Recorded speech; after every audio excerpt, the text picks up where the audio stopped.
হয়, এই দুঃখ কষ্ট বিপদ আমাদের কোমরকে সোজা করে, আমাদের পায়ের মাটিকে শক্ত করে। চিল্লায় বলেন ঠিক কিনা?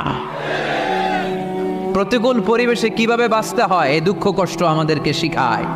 এজন্য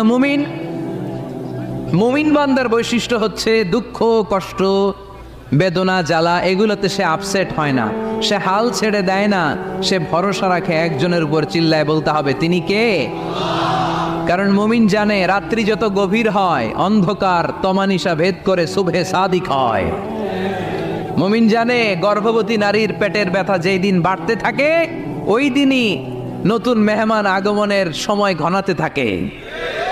মুমিন জানে তার জীবনে দুঃখ কষ্ট বিপদ যত বাড়তে থাকে সুখের দিন কাছে আসতে থাকে। এজন্য মুমিনের হারাবার কিছু নেই। ইন্না মাআল উসরি ইউসরা, ইন্না মাআল উসরি ইউসরা। নবী হে, কষ্টের পরেই আছে আনন্দ, দুঃখের